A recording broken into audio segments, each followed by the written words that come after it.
Agora a hora e a vez da Ponte Preta Macaca. Vem na tela. Empate com sabor de vitória. É assim que pode se resumir o resultado da Ponte Preta contra o CRB no último domingo. Além de sair atrás no placar e ter que buscar o resultado, a equipe de Gilson Kleina jogou com 1 a menos durante grande parte do jogo. Um pontinho que também serviu para tirar a Macaca da zona de rebaixamento após 11 rodadas. Mas se tem uma coisa que está incomodando o treinador, é o rendimento ofensivo da equipe. Se tivéssemos uma tranquilidade, a melhor escolha, aconteceu muito essa jogada que aconteceu, a jogada do gol. Tanto é que nós tínhamos a condição de trabalhar por um lado e o lado oposto sempre estava livre, né? Então, de repente, nós poderíamos fazer esse ajuste, ter melhores opções da virada, ter a melhor escolha, mas também tem momentos que você tem que dar essa liberdade para tomar a decisão do jogador. Mas o último terço é uma situação que a gente precisa ajustar para a gente poder melhorar nosso poderio ofensivo. Mas entre os atacantes tem um que vem se destacando nas últimas rodadas. Rodrigão, autor do gol do empate contra o CRB, marcou pelo segundo jogo consecutivo e já divide a artilharia da Ponte nessa Série B. Parece pouco, mas acaba sendo um bom número para uma equipe que marcou apenas 10 gols em toda a competição. Agora a Ponte tem mais uma semana livre de treinamento antes do confronto contra o Botafogo no próximo domingo. E o elenco já iniciou a preparação ontem. Os jogadores realizaram um treino físico na praia e retornaram logo na sequência para Campinas. Agora os jogadores voltam a se reapresentar amanhã, quando Gilson Kleina vai ter informações detalhadas sobre os jogadores lesionados. Ednei, Lucas Cândido, Thales e Leonaldi são os nomes que estão no departamento médico da Macaca. Cleilton é desfalque certo. Expulso no último jogo, o zagueiro deve dar posição a Ryan, que também retornou de lesão e foi titular contra o CRB no lugar de Ednei. A partida contra o Botafogo está marcada para o domingo, às 8h30 da noite, no Engenhão. Olha, é o seguinte, quero falar com você agora, hein?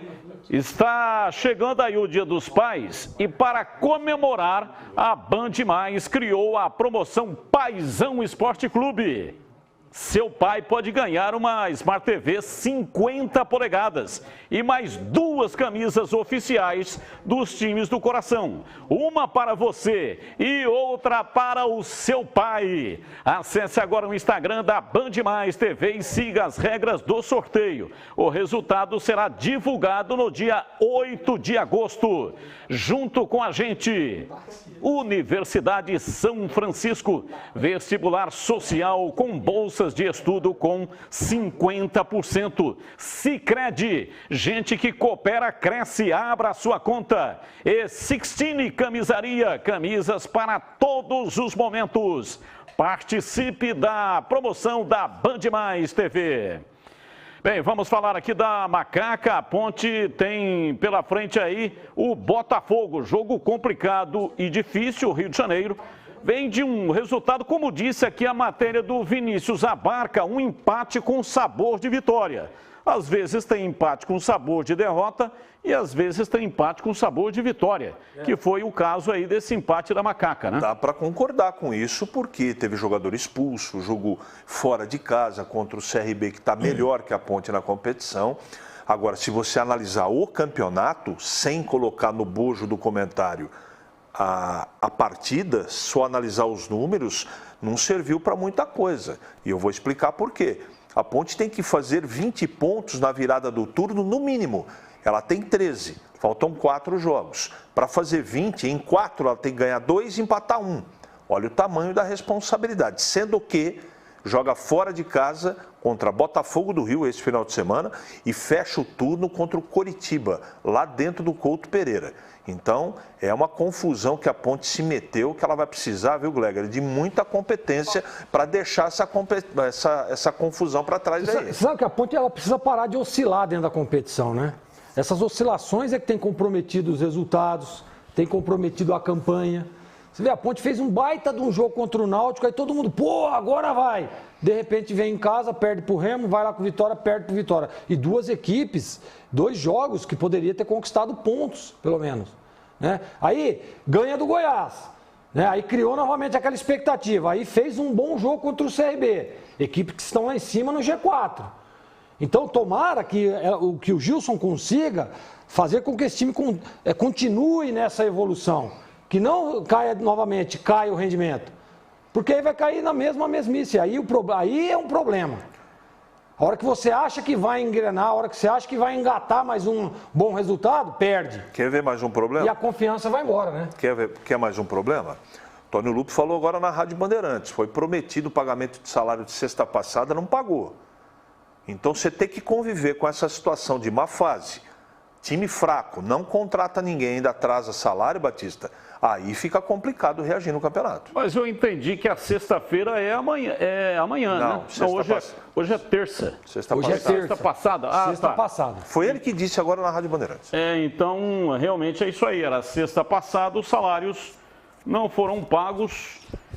Júlio Nascimento, falando aí da Ponte Preta e também sobre a questão dos contundidos, né? Quem é que está voltando, quem é que tem condições aí? Pois é, né, Batistão? O Gleger falou sobre regularidade. Eu acho que a Ponte precisa disso agora nessa reta final de primeiro turno, né? A gente falava há pouco também sobre o Luxemburgo chegando no Cruzeiro e eu tenho a impressão que vai sacudir o Cruzeiro, o Luxemburgo e tá nessa briga com a Ponte para fugir do rebaixamento, né? Então, a Ponte precisa de fato de uma sequência positiva, mesmo encarando jogos fora de casa. Foi assim contra o CRB. Agora enfrenta um Botafogo motivado por vitória contra o Vasco, novamente no Rio de Janeiro. E o Gilson Kleina ainda com alguns problemas de escalação. O Cleiton está suspenso. O Ednei seria um substituto natural, mas ainda está no departamento médico. O Ryan deve ser este jogador para essa função. E a expectativa pelo Lucas Cândido, né, Batista? Era um jogador cotado para titularidade na Ponte, na vaga do Locatelli. O Lucas Cândido ainda não retornou aos treinamentos. Certamente será reavaliado amanhã na reapresentação da Ponte para saber se tem condições de pelo menos viajar para o Rio de Janeiro e ser uma opção no banco. Qual é o problema do Lucas Cândido? Os dois problemas, tanto do Cândido como do Ednei, os dois jogadores sofrem do mesmo problema, desconforto muscular. Desconforto muscular é um negócio complicado. Aliás, toda contusão muscular é complicada, né, Júlio? Porque você tem um tempo de recuperação, né, Batista? Às vezes de 2 semanas, 3 semanas, aí vem a famosa transição física que geralmente os times demoram para recuperar o jogador. Essa transição física é uma passagem meio chata, né? Então, vai depender muito da evolução desses dois jogadores, mas o restante do time, eu acredito que deve ser o mesmo que enfrentou o CRB. A entrada do Ryan é uma entrada natural no sistema defensivo, mas eu acredito na manutenção da base, principalmente no lado esquerdo, com novamente o Felipe Albuquerque fazendo a função de lateral esquerdo. Tem sido um problema recorrente da Ponte, inclusive o time está no mercado buscando novas opções para essa posição, Batista. O Rafael Santos ainda não emplacou, né? Veio da Inter depois de um campeonato na Inter de Limeira. O Jean Carlos ainda é jovem, ainda não tem tanta confiança assim. Então a lateral esquerda da Ponte também tem sido um problema para o departamento de futebol. Mas eu achei que o Rafael Santos foi bem na partida, na vitória contra o Goiás. Até foi o cruzamento dele que originou o gol do Rodrigão. E aí, para poder enfiar o Kevin no time, no jogo subsequente, o Gilson Kleina tira o Rafael Santos. Sabe por quê? E coloca o Felipe Albuquerque improvisado. Isso é tática. É isso que nós estávamos discutindo Isso agora. É tática? Claro que é tática. O Rafael Santos é um jogador mais agudo, não é? Tática e o burra. Kevin também é um jogador mais agudo. A Ponte está indo fazer um jogo fora de casa. E o que nós percebemos na partida? O Kevin toda hora, né? Lá com profundidade, chegando, ajudando no ataque, e o Albuquerque ali na proteção. Então ele deu o quê? Um lateral que sai um pouco mais. Por quê? Porque ele tem lá do lado esquerdo um jogador muito rápido e um jogador de muita profundidade, que é o Moisés. E a gente percebia também o Camilo encostando lá para dar esse suporte ao Moisés. Então isso tudo é a tática, isso tudo é o treinamento. Quando você tem um elenco com jogadores confiáveis, tipo 12, 13, 14... você vai mudando os jogadores conforme a característica de cada um e o adversário que você vai enfrentar. Não é o caso da Ponte, que a Ponte não tem nem 11 jogadores confiáveis, infelizmente, nesse momento no elenco. Mas se o cara foi bem, se deu o passe, assistência para o gol. Depende do numa vitória. Depende. Por que não manter o cara para o jogo seguinte? Mas você achou que o Kevin e o Albuquerque jogaram mal? O Albuquerque, do lado esquerdo, ele não vai bem tanto quanto ele vai do lado direito, que é um jogador, inclusive, agudo. Não dá para cobrar do Albuquerque improvisado na lateral esquerda. Agora, o Kevin, não acontece nada com o Kevin. É um jogador que não produz. Ele é agudo. Agudo não acontece nada, ele não faz uma diagonal.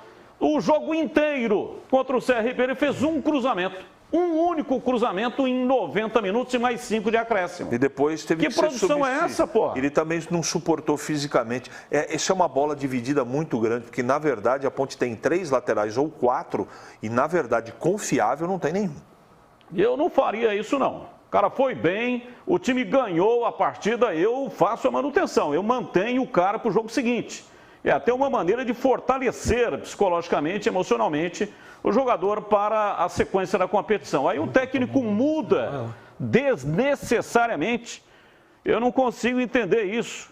É uma tática, para mim, uma tática burra fazer um negócio desse tipo. E uma outra coisa a respeito do Lucas Cândido, uma pena, né, rapaz? Esse cara gerou uma expectativa muito positiva, pelo menos em mim, né? E todos nós, né? Baita jogador. A última partida contra o Goiás aqui, a Ponte evoluiu pra caramba na entrada dele.